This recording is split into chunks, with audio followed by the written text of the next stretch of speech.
Okay, so hello everyone, and welcome to this meeting of Carpinteria Birdwatchers for March 20th, 2025.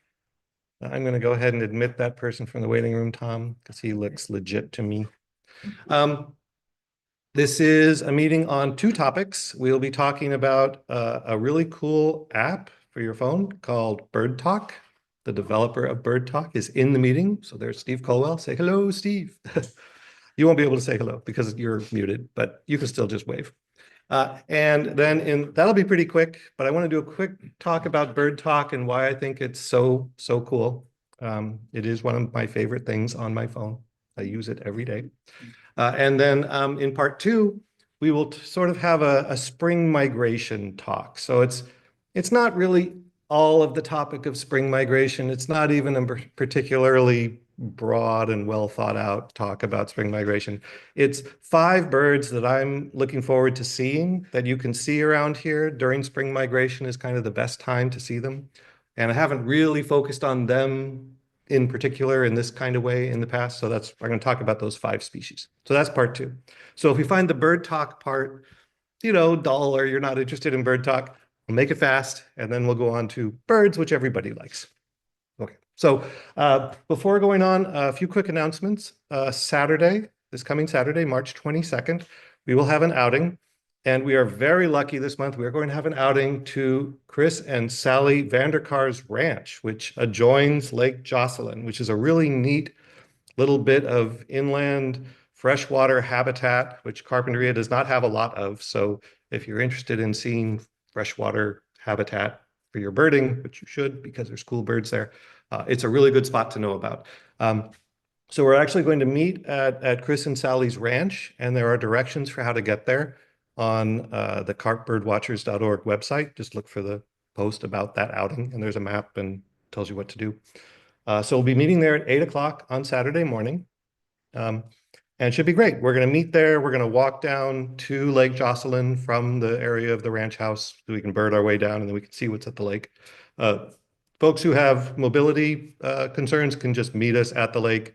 And I encourage those folks, if they don't already know where to go or how to meet us there, to talk to Tom Beland, who is here in person and easy to access if you send an email to carpbirdwatchers.org. If you go to the Carp Birdwatchers website, it should be easy to get in touch with Tom or me, and we will get you your details.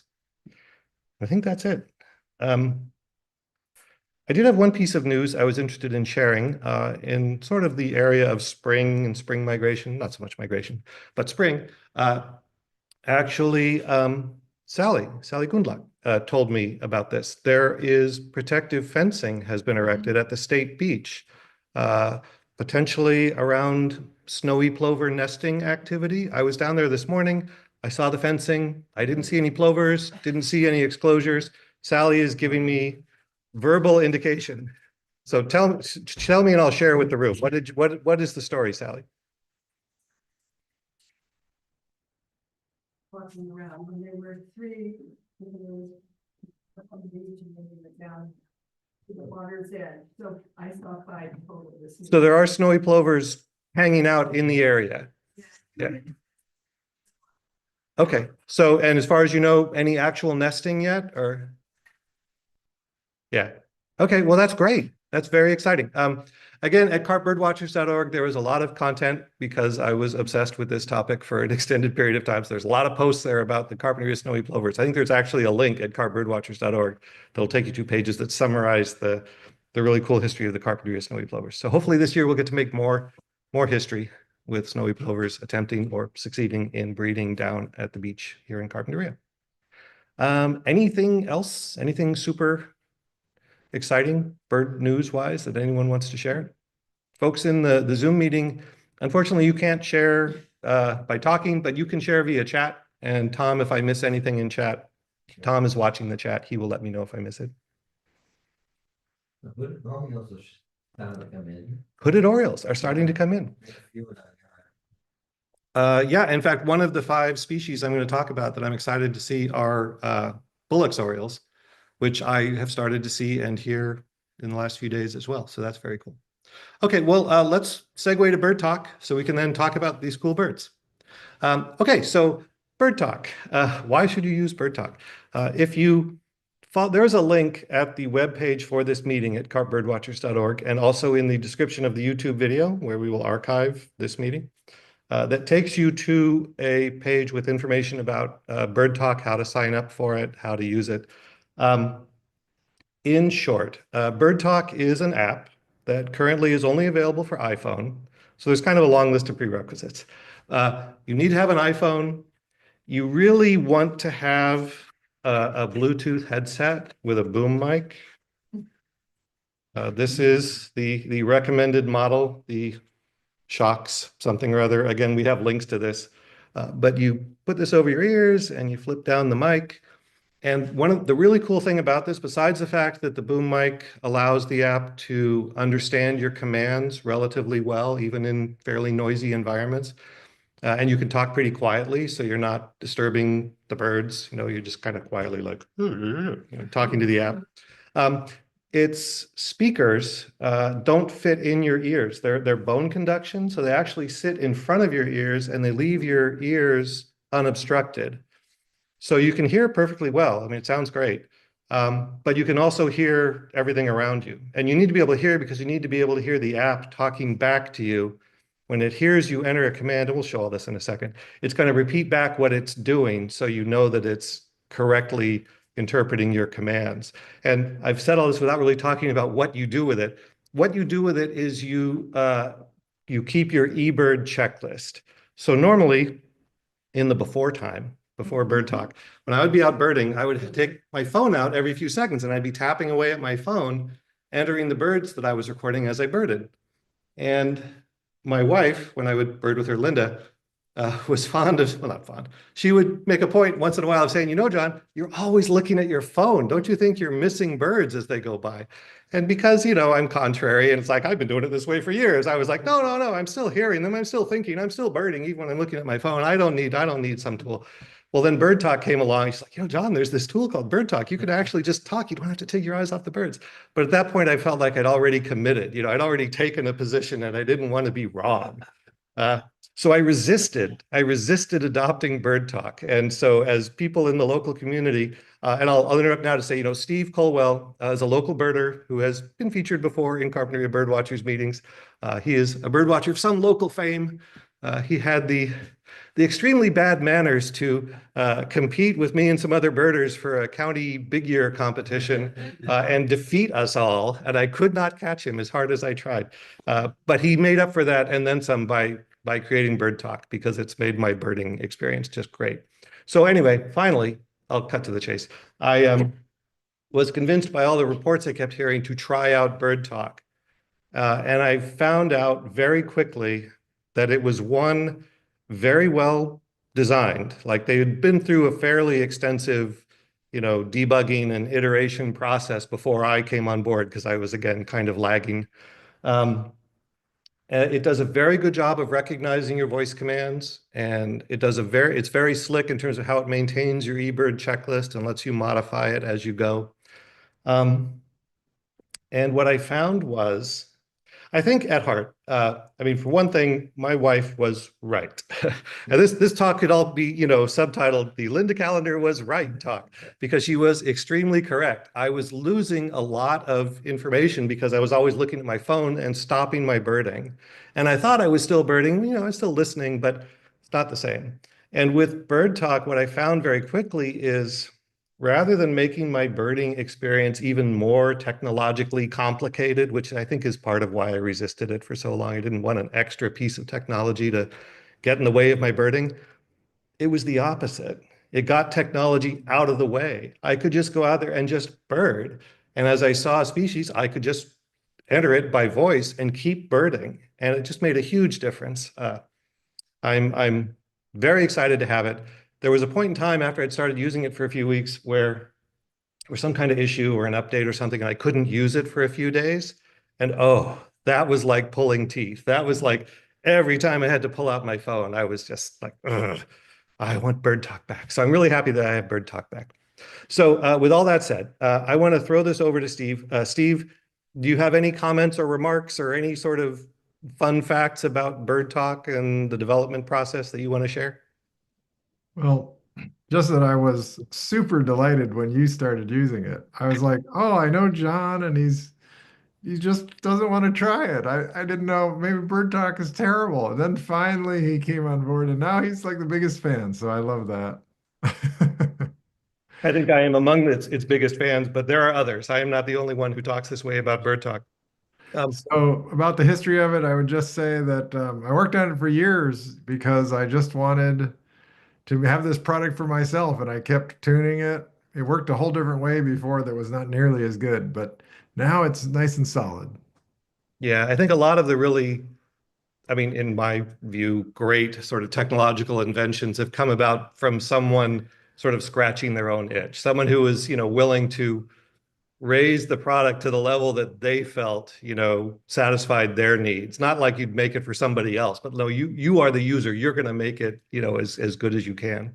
Anyway, And it's a free product. We should say that. So, anybody can get it for free. The only trouble is you really need to buy that headset that John yeah, is, and that costs somewhere between 100 and 200 bucks. So, yeah. So it's not negligible. It's like the cost of a entry level pair of binoculars. So, if you're a casual birder, maybe it's not so much for you, but if you are someone who has been birding for a while and is maybe interested, if you're either currently using eBird to record your sightings and share your sightings, which I encourage everyone to do because it's a really cool citizen science project where we've gathered information about bird populations and distribution. And there's millions of eBird checklists being submitted every year. And I think it's a really great project. I'm happy to be part of it.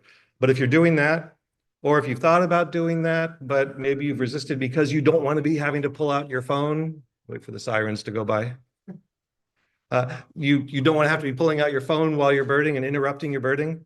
Bird Talk is for you because you can talk to eBird without stopping your birding, and it really is a transformative experience. And the headset, it's uh, it's very comfortable. It's very unobtrusive. I have forgotten that I have it on. Like I'm sitting here wearing it and I don't even think about it. So I'm going to go ahead and do a quick demo. And, technology demos are famously entertaining because they always go wrong. So keep your fingers crossed. If I get my way, it will be a very boring demo because it'll just work. But it should be interesting too, just to see how the thing works.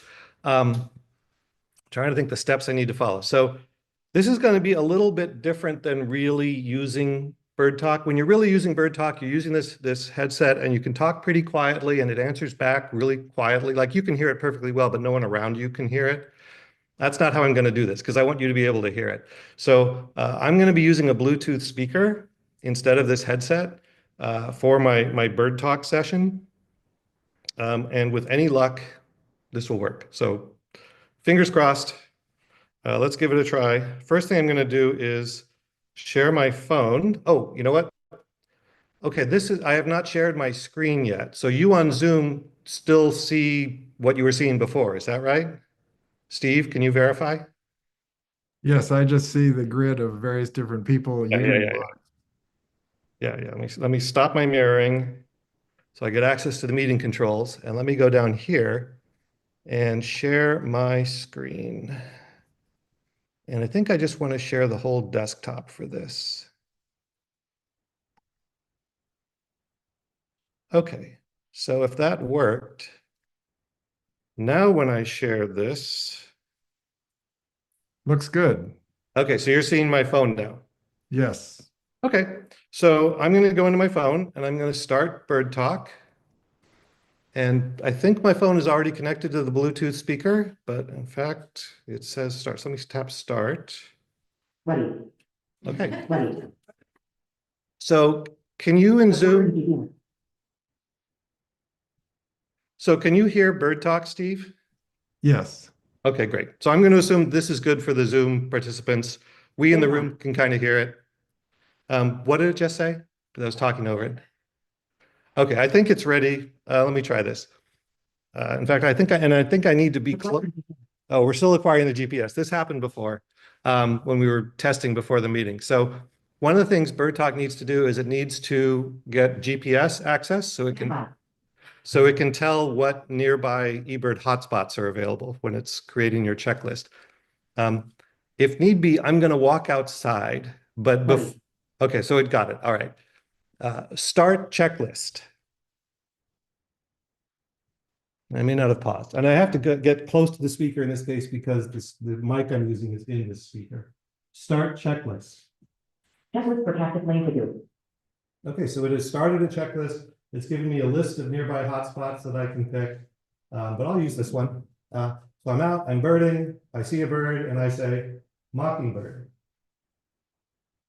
But I say it into the mic. Mockingbird. No. Mockingbird. Northern Mockingbird. All right. So the recognition is not great, again, because I'm not using the boom mic. So ignore that. Pretend that that delay did not happen. But this is an experience that will happen if you're out in a really noisy environment. Sometimes you have to talk a little louder or cup your hand around the mic. Eventually, BirdTalk will recognize you. House finch. House finch. One more. Made by 2 house finches.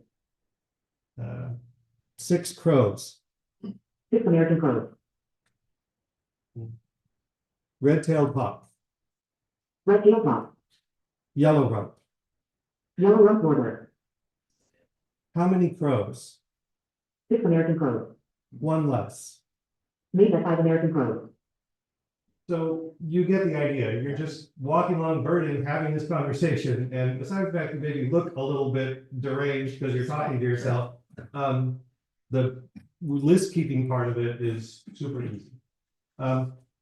And there's more features. You can create a new checklist and create a bunch of different checklists as you're birding along, which is kind of neat. You can have very granular eBird data that you're submitting because you've got a new checklist every time you enter a new area. I'm going to go ahead and quickly show how the checklist submission process works. So for that, I'm going to tap the up arrow. First, select checklist. Oh, and it's going to helpfully tell me you didn't select the checklist. Select checklist. Show Cactus Lane to do. Now I will upload. And I'm not going to read all this explanation or go through it in detail, but this is just to kind of show you what the upload process looks like. Tap on this link. I expand the screen so it's easier to see. I choose file, and this is the file I want to choose. I choose the eBird record format, and I hit the import button. And now it goes through this process where it's talking to eBird Central, the website. It has successfully uploaded the checklist. I hit done. I come back to BirdTalk. It says, was it successful? And I say yes. And that's it. I'm done. Frozen checklist. Delete checklist. Deleted. Shut down. Shutting down. And BirdTalk will now stop listening to everything I'm doing. And that is. I would add, John, that Yeah. one of the great features about BirdTalk that maybe people won't see from so far in your demo is that you don't need to be looking at your phone. You know, we were showing the screen there, but really most of the time you use it, your phone is basically shut off in your pocket, and yet it's working through the headset. So you're walking around going, oh, Robin, you know, and it records it, and that's it. Yeah. And one of the ways that it's real, and that's very true. And I should have mentioned that because again, it looks like I'm staring at my phone. That was just the demo, just so you could kind of see what was going on the screen. Once in a while, it helps to be able to see what's going on the screen, but most of the time you're just talking to the phone and the phone never comes out of your pocket. What was I about to say? Yeah. Tom, you had something? So one other thing I think that's very important, when you're talking to people that Oh. are near you, and you're talking about a bird, it'll enter it. Yeah. So you can say mute, and it'll say mute, and then it won't take it, and then you'll say unmute, unmute, all good. That Yeah. really helps a lot. Yeah, and I'm not sure if this is audible in Zoom, but yeah, Tom was pointing out this feature, which is as you're using BirdTalk, especially if you're birding in a group of people, you'll say the name of a bird because you're talking about it, you know, and BirdTalk will enter it in your checklist.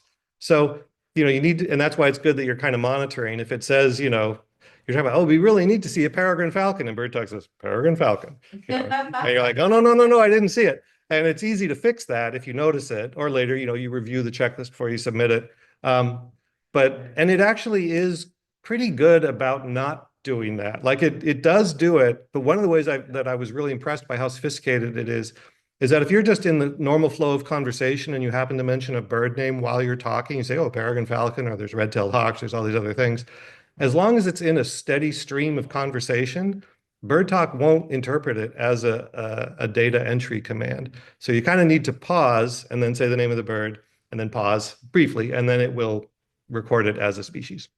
But yeah, but that is very important, as Steve was pointing out, that most of the time your phone just stays in your pocket and you're just birding. And one of the situations I found this to be super helpful is you go down to the beach and there's a big flock of a mixed flock of gulls, so there's like 3 or 4 different species of gulls all mixed together, and there's 20 or 100 or a couple hundred of them in there. And I want to give good data to eBird. And one thing you can do is just kind of scan the flock and say, oh, there's about, 80 Western gulls, or, but really the thing to do is to go and do an actual census, to actually count. But that's hard when there's a bunch of different species mixed together. With BirdTalk, it's really easy because it does all the math. You just scan across, you go, 3 California gulls, 2 ring-billed gulls, Western gull, 6 California gulls, and you just kind of go, and it's keeping track of the totals the whole way. Yeah, Sylvia?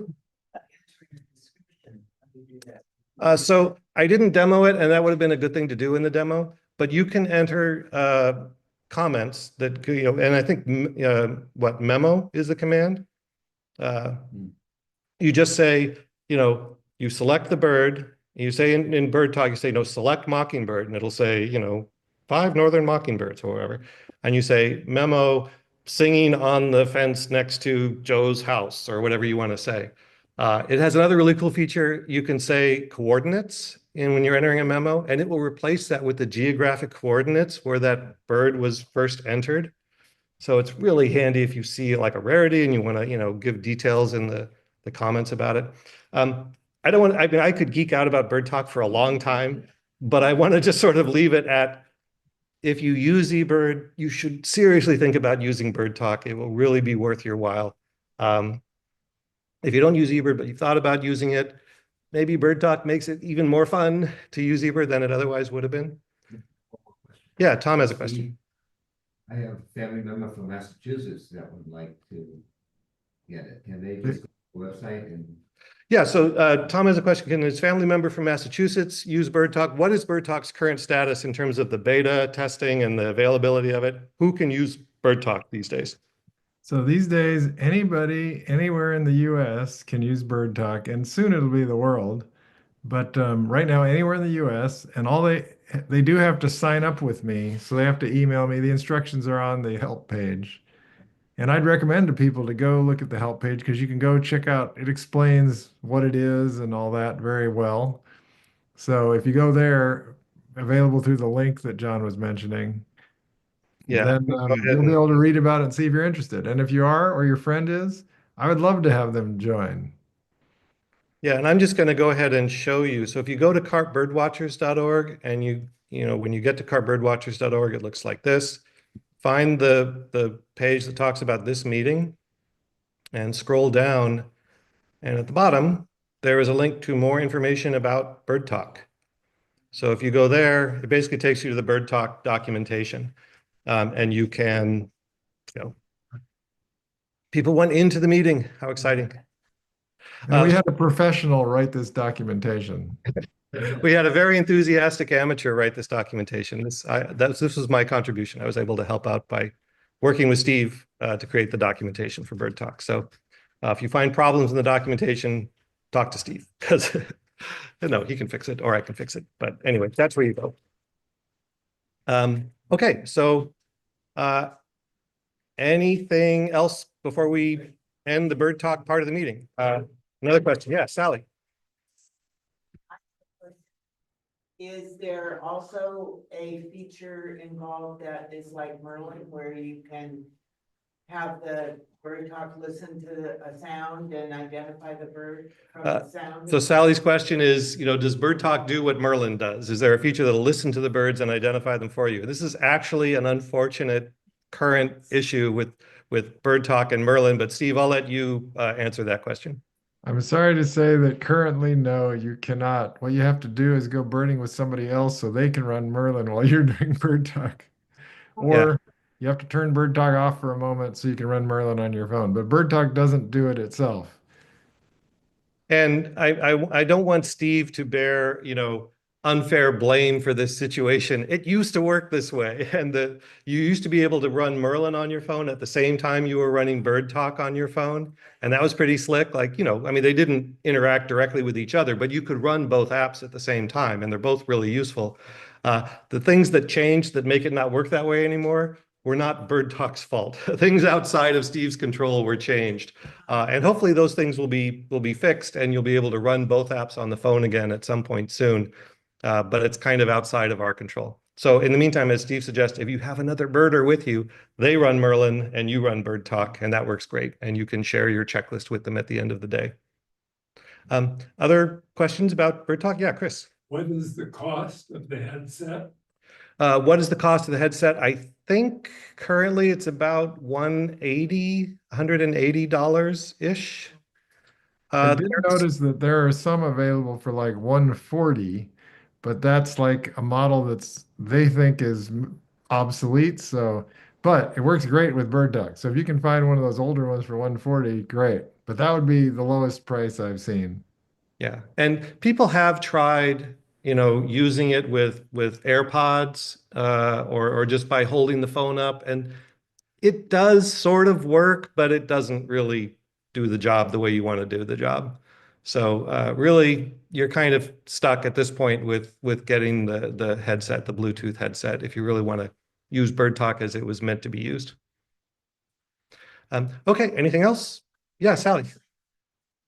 For Steve to know that this morning I got a call from a man at the Braille Institute because I'm very low visioned. And he was just he's been blind since birth. He teaches at the Braille Institute. He's just been at a conference and was learning about BirdTalk and was very enthusiastic about it. Wow. So were you able to hear that, Steve? Yeah, I heard that. That's great. Wow, that's very cool. And I hadn't thought about it, but if I were a blind birder, out there identifying birds by ear, BirdTalk would be a really cool way that I could keep an eBird checklist, without the usual hassle they must go through to try and. Right. So there's a strong accessibility aspect of BirdTalk. So when you're talking to the people at eBird about how they really ought to, incorporate BirdTalk into their development plans and make things easier for the checklist upload and all that, we can let them know they're achieving their accessibility goals. It's really helping an underserved part of their user base. I should add one more thing, which is that not only are you allowed to recommend it to your friends anywhere in the US, I encourage you because it's a word of mouth product. And right now, it's mostly used in Santa Barbara, even though people all around the US could be totally delighted. So what we need is to get some islands of people here and there using it. And then when people see them, they'll go, oh, what's that? And then it'll start spreading. So you can all do your part by telling all your friends who might be interested, and we'll try to get it out there. Yeah, and as I've demonstrated, in my own experience, it's easy to resist BirdTalk. You have to get over that curb of the initial resistance before the light dawns and you go, oh no, this is the best thing. So we need people, we need evangelists out there to go bird with people and talk to them about BirdTalk. And you mentioned this, but David, who's on Zoom, he's asking me again about. Does the headset make it more difficult to hear bird calls and songs occurring in real time?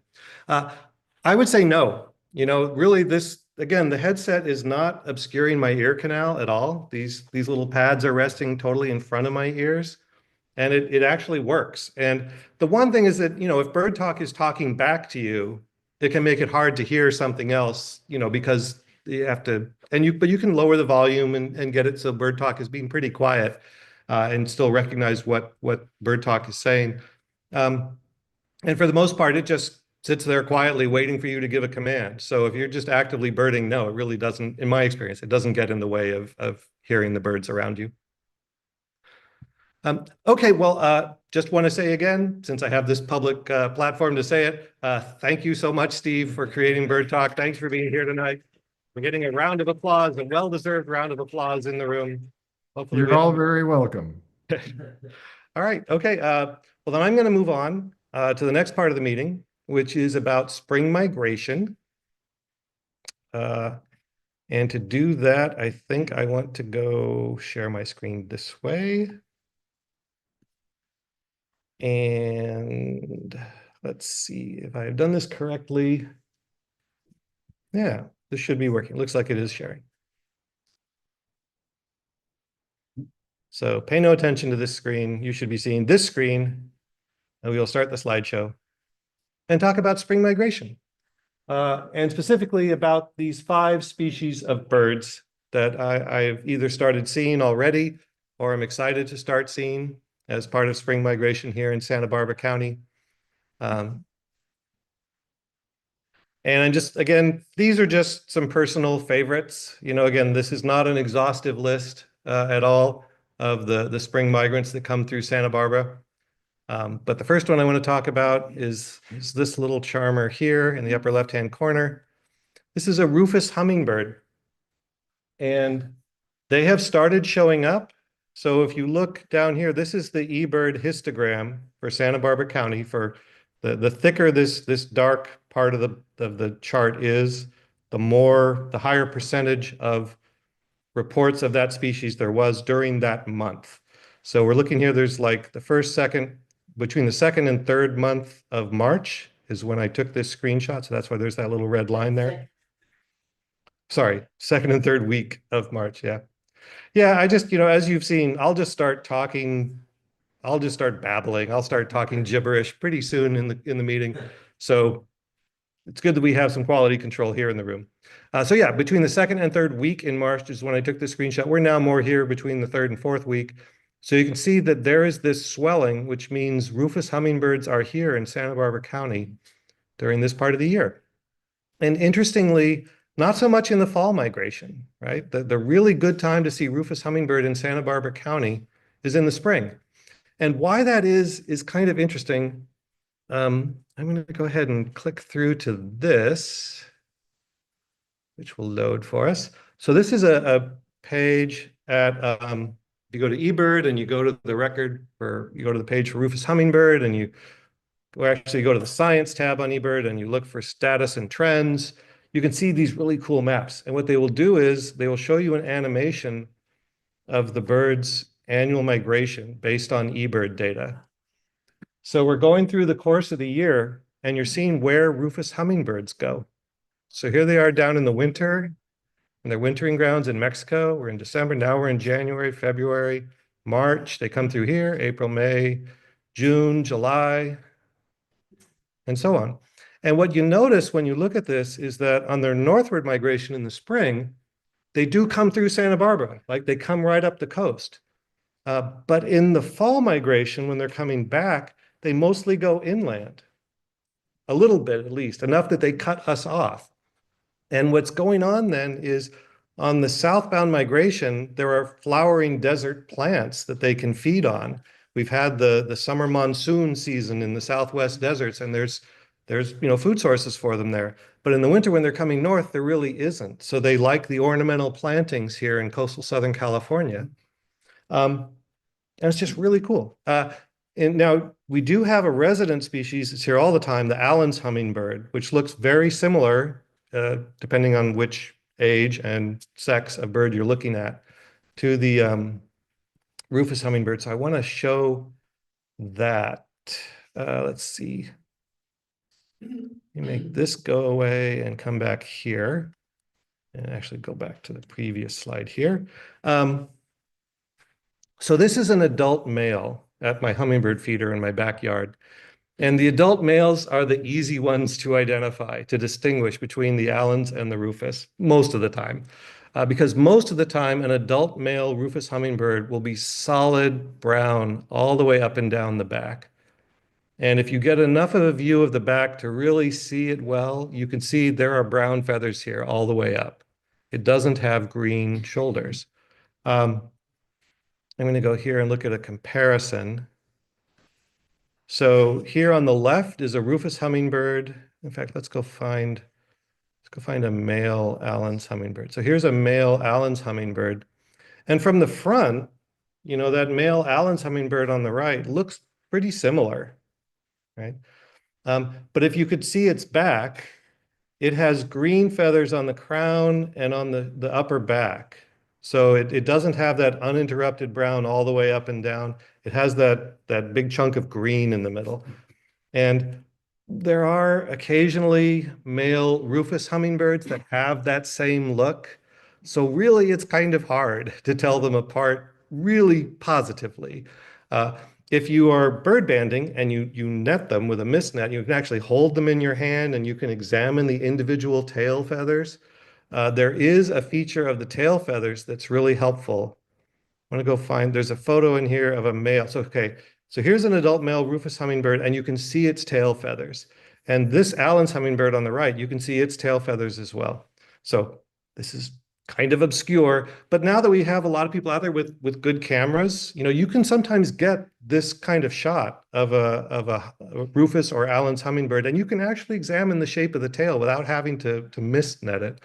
So in the rufous hummingbird, so we have a little side discussion about tail geography. So the rufous and Allen's hummingbirds have 10 tail feathers.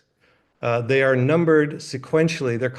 They're referred to as R because they are the rectrices. That is the technical term for tail feathers.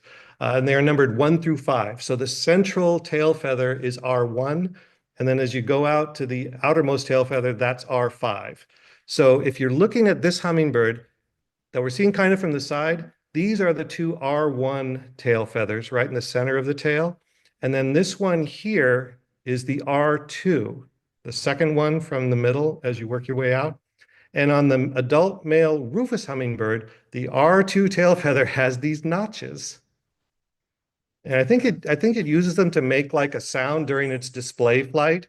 So those little notches, right? If you could see that, it's a rufous hummingbird. And the females and the immature males have a version of that as well. It's not as obvious, but if you're an experienced bird bander, I guess you can identify them to species in all ages and all sexes if you can look carefully at the tail and examine it. So here is the Allen's hummingbird. Here is its R1 feather. Here is its R2 feather. No notches, right? And the other big difference with the male Allen's is that the R5 and in fact the R4, these outermost tail feathers, are just little narrow pins almost. Whereas on the rufous hummingbird, they're more like normal feathers. They're not those little narrow pins. Anyway, this is the kind of cool stuff you get into when you're trying to identify your rufous and your Allen's hummingbirds. But that's the adult males. So here is a female Allen's on the right. Let's find a female or an immature. Here's an immature male rufous on the left. Super hard to tell apart. They basically look the same. The female or immature male rufuses often have green on the shoulders, just like the Allens of that age or sex. So the standard advice that, I mean, I've pestered local experts, said, how am I supposed to report these in eBird when I can't actually distinguish between them? The standard, the version of the approach that I use currently, and you know, people are welcome to use their own different approach, is if I'm birding throughout the year and I see a bird that looks like an Allen's hummingbird around here, if it's outside the migration window, either spring or fall, when we tend to get some rufuses coming through, in the spring we get a lot, in the fall we maybe get a few. If we're outside that migration window, I'll just report them as Allen's.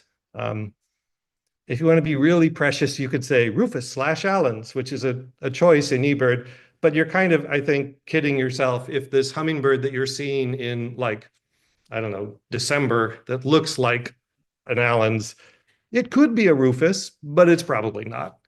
So that's what I do. So, but then when we get in this part of the year, when the Rufus hummingbirds are coming through, all bets are off. So at that time of year, if I see an immature or a female bird, I just say it's Rufus/Allen's because I don't know. And in fact, there's some reports, people say that the Rufus hummingbirds in some of these weeks will outnumber the native Allen's hummingbirds. But if it's an adult male, if it has the solid Rufus back, you're good to go. That's a Rufus hummingbird. If it has the green shoulders, it could be a Rufus, but chances are very good it's an Allen's because only a small percentage of the Rufuses have the green shoulders. Sally had a question. I'm sorry, not Sally. My brain is gone. Nancy has a question. Thank you. To So I first saw them coming through February 25 on Shepherd's Mesa. And I'm still seeing one or two trickling through, but they go up to Vancouver, British Columbia, and then on to Alaska. Their numbers have plummeted, and I think they're about to be listed as an endangered species. Yeah, you had mentioned that. Earlier in an email exchange, and that's a really sad situation. Yeah, that rufous hummingbirds are declining pretty dramatically, and that's definitely a cause for concern. So, I mean, it does mean that, you know, your eBird reports, if you're out there seeing them, are more valuable than ever in terms of keeping track of their Feeders. and your Because hummingbird they really- feeders. They're such long distance migrants, they're having Yeah. trouble making the journey. Yeah, it really is an amazing species. They breed further north than any other hummingbird. They're all the way up in Alaska in that, you know, that breeding range. So that a little, you know, tiny little bird like that just weighs a few grams, makes that huge migration, is pretty spectacular. So spring is the time to see them, and we are very much in the time when you're, you know, likely to see them around Carpinteria if you keep your eyes open. So the Cape honeysuckle hedges, the eucalyptus trees, the hummingbird feeders, these are all excellent places to look for hummingbirds visiting flowers or visiting feeders. If you can get a look at the back, if it looks really brown, there's a good chance it's a rufous. So, yeah, Sally. Well, I have a question. Does the rufous hummingbird, when it comes to a feeder, does it land on the feeder to drink, or does it hover above it like Alan's hummingbirds hover above the feeder? Yeah, my knowledge of hummingbird behavior is not good enough to answer that question in any useful way. I mean, they hover, they land, they do both. I don't really know of any, and I don't know of any real good behavioral distinguishing characteristic. There is a thing I have heard people say, that the display flights that the male hummingbirds do, which species to species tend to be quite distinctive, right? And if you learn those display flights, you can identify a hummingbird to species just by the shape of the display flight that it makes. Like Anna's hummingbirds do a big J, like they go nee, and they go meow, and they do a chirp at the bottom. Rufous and Allen hummingbirds tend to do this kind of shallow U where they go meow, meow, meow. The Allens, at least, do this little twitter with their tail. They go like, meow, twitter, twitter. Yeah. I have heard it said that the twittering that they do and the U is an Allen's thing, not a Rufus thing. But the people who I've heard say that are not necessarily hummingbird experts. Like, there's a lot of folklore that gets handed around in birder circles, and some of it's probably quite accurate. But I've been burned enough times by some piece of birder folklore turning out to just be folklore that I try to hold off on spreading things that I've heard if I don't actually know. And I don't actually know enough about hummingbirds to really comment on the behavioral differences between Rufus and Allens. I mean, they are very closely related. So I would think that any differences between them are going to tend to be subtle, and there might be individual Allens that act more like a Rufus and vice versa. Okay. Well, I would, again, love to talk about them for the whole meeting, but we're going to move on. And we will talk about this species. This is the Bullock's oriole, which has started showing up. I heard one in my front yard yesterday. I saw one the day before. They're out there, they're starting to be here, which makes sense from their little histogram, right? We're at the end of March, or towards the end of March is when you start to see this nice swelling here. Now, in their case, there was a few of them around being reported in Santa Barbara County all year. So they're not so much like the Rufus. The Rufuses are here during migration, and then they are gone for the most part. Like, occasionally a Rufus will overwinter, and the Christmas bird count people get very excited because it's a species they can add to their Christmas bird count. But for the most part, they don't stick around. But bullocks, a few of them do stick around. Some of them remain and breed here. But there is also this big swelling that happens in the spring. And I wanted to look at their migration map to kind of give you an idea of why that is. So here is the same kind of map, animated map we were just looking at for Rufous hummingbird, only now it's for Bullock's oriole. So they're wintering down in Mexico, and now we're in the spring, and they're coming up through here. And then they breed throughout the Western US, and then in the fall, they head back down to Mexico. And I think the thing that we're seeing that gives us that really big swelling in the spring is some of them stop and nest here and hang out here for the breeding season, but a whole bunch more of them are on their way to Nevada or Utah or Colorado or Idaho or wherever they're going. So we have a whole bunch of extra ones that come through as part of the spring migration. They really like coming up the Pacific coast. And kind of like the rufous hummingbird, not as many in the fall. You know, again, these birds tend to use the desert part of their migration route more as they're heading south in the fall than they do in the winter when they're coming north. And they're just, you know, they're gorgeous, gorgeous birds. I could look at them all day. Oops, I keep accidentally advancing.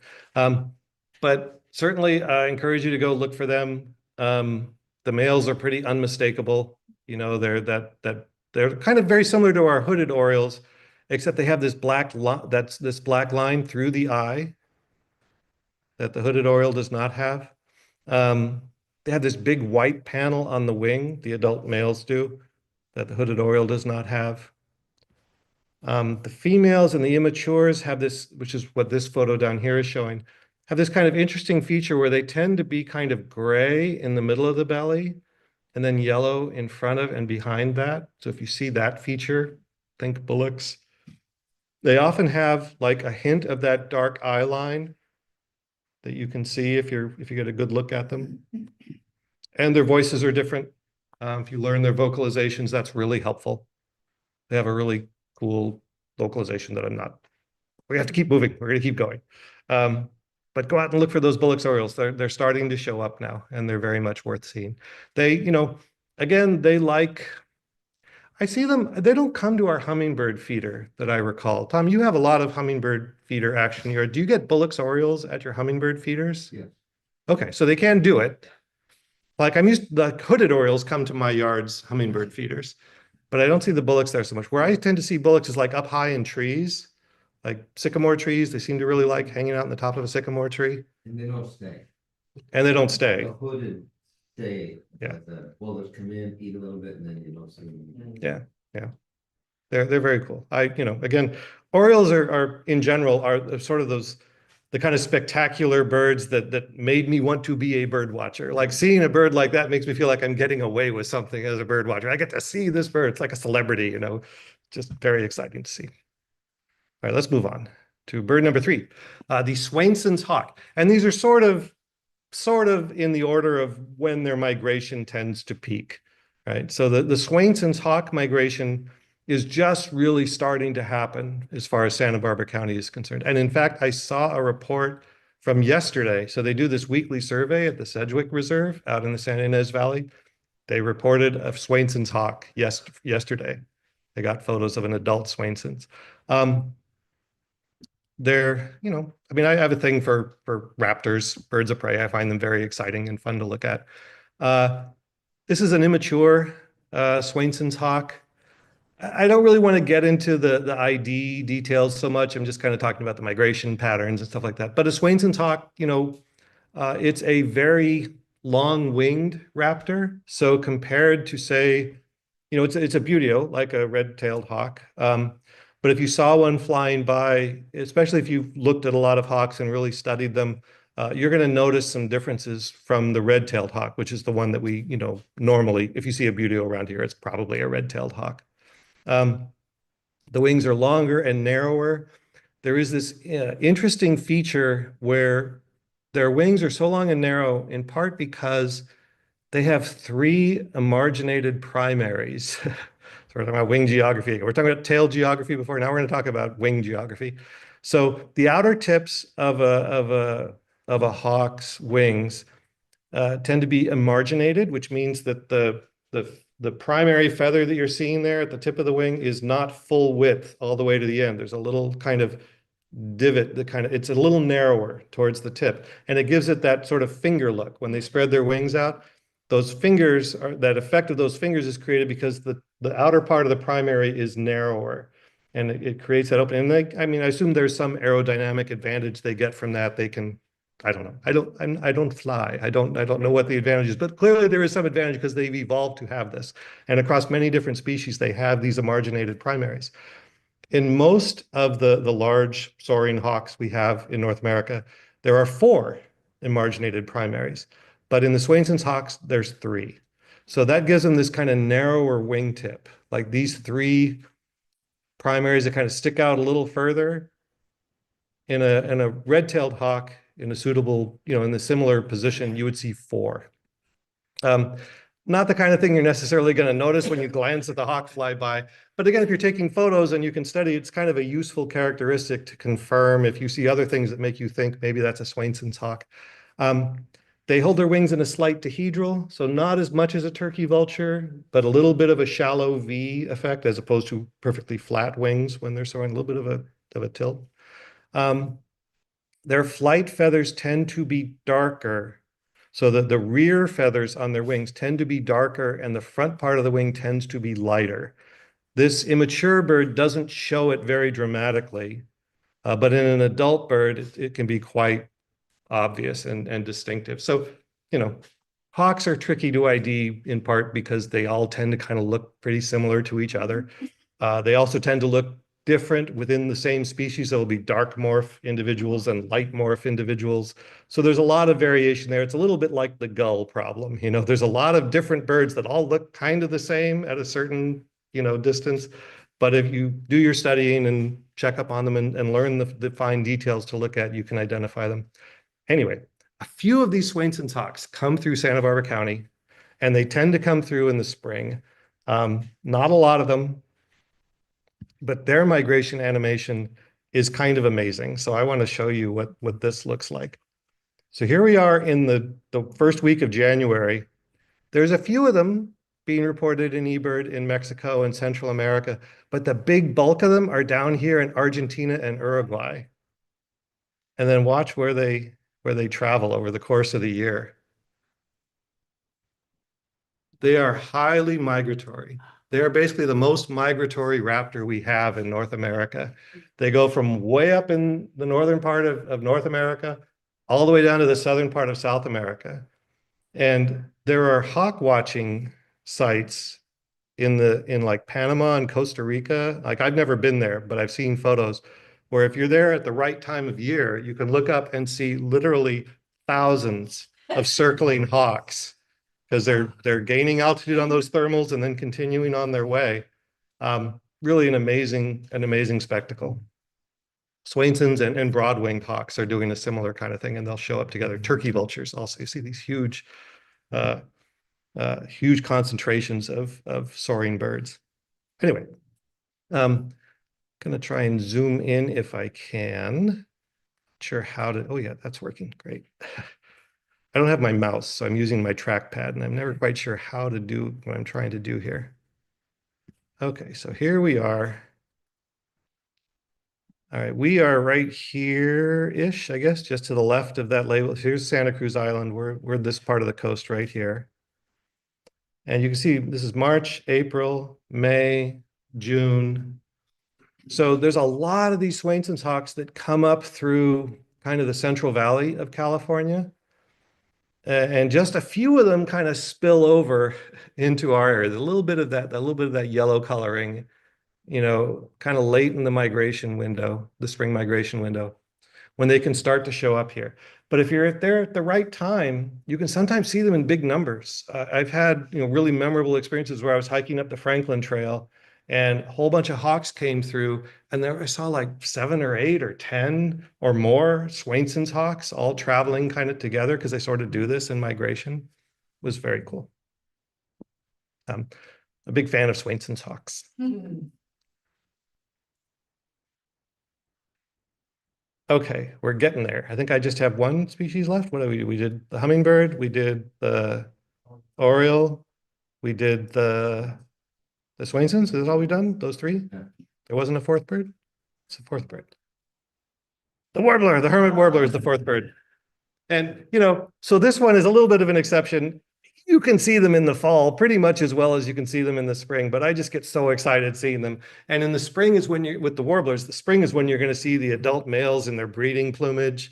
They're just really spectacular looking. This is a bird that I get a big kick out of seeing. And spring is the best time to see them. I don't want them to feel, left out. So we'll look at their migration as well.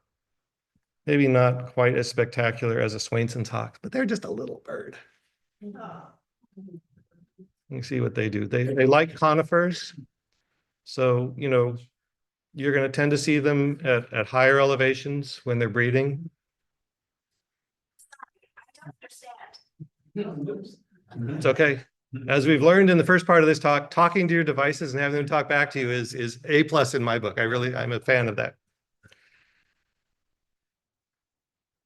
Anyway, yeah, so hermit warblers, and during spring migration is a really good time when you can see them around here. Like Ramiro Canyon is kind of a neat little migration corridor. So the Ramiro Canyon Trail, just, you know, a mile or two from here. If you get there at the right time of year, and the next month or so is the right time of year, you can sometimes see these big groups of migrating passerines coming through western tanagers and black-headed grosbeaks and hermit warblers. And they are just very cool to look at. That big yellow face and the black bib. This is an adult male. You know, the whole bold color pattern is there in the immature birds or the female birds to a certain degree, but it's a little more muted. It's not as bold. All right, let's move on to the fifth and final bird. And this is kind of this is like a cryptid. This is like cryptid was in a crossword puzzle clue that Linda, my wife, was doing the other night. She said, "What's cryptid?" I said, "Oh, let me tell you. A cryptid is like a Loch Ness monster or a Bigfoot. It's an animal that's, you know, really, really hard to see to the point of maybe it doesn't even actually exist. So this is the black swift, which is kind of in terms of spring migrant birds, you can maybe see in Santa Barbara, it's sort of the cryptid of the group. It's very hard to see it. It's just a really hard bird to see, period.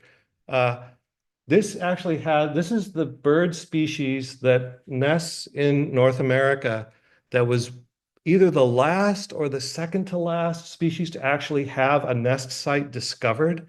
A black swift nest site was not discovered until the 20th century. Like, they knew this bird was out there, but they couldn't find a nest, right? And it was rare to see it. So I've got a whole meeting about swallows and swifts. You can go back in the Carp Birdwatchers archives if you want to see me talk about swifts for a ridiculous amount of time. But they're very cool birds. They are evolved and optimized for rapid flight, and that's all they do. They fly up high in the air really fast and really efficiently, and they catch flying insects. And they don't come down to the ground. They don't come down anywhere near the ground unless they have to, and they mostly don't have to. And black swifts in particular, these are the largest swifts that we have in this area. They're significantly bigger than the white-throated swifts and the Vox's swifts that you can see more regularly in Santa Barbara County. They come through in migration is the only time, and spring is significantly better than fall to try and see them. If you want to see them, well, let's look at their animation also, because I think it's interesting and worth looking at. So here they are nesting, and they actually, you know what, I feel like I want to zoom out a little bit. They've been discovered nesting in the Amazon, but I don't think it's even reflected in the eBird data. Like the places where because it's very hard to study them. It's hard to even find them. You know, they're not hanging out where terrestrial organisms hang out. But, you know, Cuba, Central America, they get some reports of them. And then breeding sites up here in the Pacific Northwest. They like to breed behind waterfalls.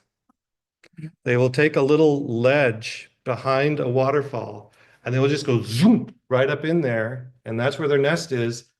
Good luck, predators. You know, it's like they're very inaccessible and very hard to study.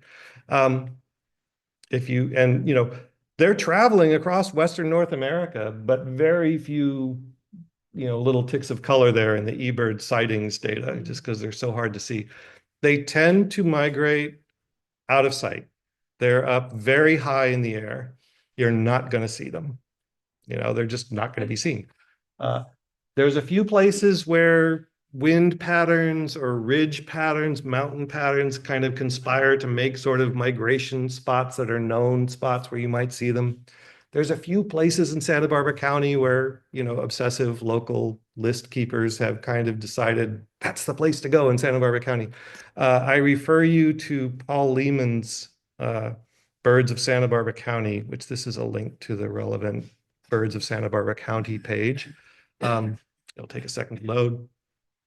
All this data about black swift. There's like a handful of sightings being summarized in all this data. But you can go through here and it talks about different places in the county and different dates when the bird might have been seen. You know, all the larger pictures in this slideshow that I've been showing you were my own photos. And in each case, I tried to use the best photo I had to kind of represent that bird. This is the best photo I have of a black swift. To identify them, you're kind of, I mean, you can tell it's a swift, right? From the sort of flight characteristics and body shape, just the way it's moving around. You know, you want to, if you can get a good look at it. So overcast conditions tend to be good because that actually brings them down below the cloud layer. So you've got a better chance of seeing it at all. If you're close enough, you know, you can look for the sort of black and white pattern of a white-throated swift. And if you don't see it, if the swift is all dark, good candidate for black swift. Although with backlighting and silhouetting, you know, a white-throated swift can very easily be mistaken for a black swift. And the local eBird reviewers love nothing better than to disallow to say, no, your black swift sighting was not well documented enough. That was probably a backlit white-throated swift. You know, a little bigger than a white-throated swift and bigger still than a Vox's swift, the other relatively common local swifts that we have. Its flight characteristic is a key thing. So because they're a little bigger, the physics of their flight is a little different. They tend to fly straighter. They tend to glide more. Like a white-throated swift or a Vox's swift tend to kind of almost flutter, like they're kind of like do. I mean, they're fast, but they're also doing this kind of flappy thing where they're always flapping. Relatively rarely do they glide. Black-throated swifts, flap, flap, flap, glide. They will glide for noticeable stretches in their flight. My experience looking at black swifts is very limited, so I don't want to get too far ahead of myself here. This swift, I'm pretty sure, there's only been a couple times that I've seen them. This swift, I'm pretty sure, was from a day when Eric Culbertson, a local birder who lives a block away from me and is an awesome birder, phoned me up and said, John, there's black-throated swifts here above the Franklin Trail. You got to get up here. So I hustled up there and there were some white-throated swifts coming through and mixed in with them were a few of these black swifts and I got that photo. So it was very exciting, but not a great photo, but it means a lot to me. You know, like, it's like Bigfoot, right? It's like, I got a photo of a black swift. Okay. I think that is it for our spring migration highlights. So, yeah. Thank you all very much for coming. I encourage you to get out there and bird and look for your own spring migration highlights. I mean, it's an exciting time because, you know, new birds are showing up. They're doing their thing. Yes, in the back. A little announcement. I was in Lotus Land today and I saw a small flock of Lawrence's goldfinches that I'd never seen before. I guess they're not really migratory, but I just wonder if you had any thoughts on them. Yeah, Lawrence's goldfinches are a really cool species, and there are, you know, small numbers of them around on the coast, but more so if you really want to see them, you want to go inland, right? That's where they tend to be seen more. So it's really neat to have them here on the coastal plain. I was pretty sure I heard one a couple days ago in Carp, but I didn't report it because I was like, it could be something else. You know, there's a lot of different sounds out there. The lesser goldfinches are mimics, right? And so they will imitate other birds. And I have heard a lesser goldfinch giving what I thought was a Lawrence's goldfinch vocalization. So I try to hold off. But if you can see them, they're distinctive and they're very cool. There was someone else in the Santa Barbara Birders Slack reported one just the other day. We had some at the Bluffs. You had some at the Bluffs, which is where I thought I heard one. So that's cool. I'll take that as a confirmation data point. I was gonna be photo, but we saw it. Yeah, they are a neat. Yeah, the males are easy to find. There's Yeah. about 10 of them in a tree. They go down to the grass, eat maybe dandelion seeds or something. Yeah. But yeah, the males were really easy to tell. Yeah. Yeah, they are fun birds. Like if you see them around here, that's awesome. If you need another reason to go out to the Cuyama Valley, it's sort of the inland corner of Santa Barbara County where there's some desert habitat. Lawrence's goldfinches await you out there. Lawrence's goldfinches and mountain bluebirds and Swainson's hawks sometimes too. So, definitely a good place to go bird. But you can also just bird locally and the birds will come to you. So, all right, anything else before we break? Okay, well, thank you all very much for coming and thank you all on Zoom. See, there is one chat message in Zoom. Thanking us. Yes, thank you, Douglas.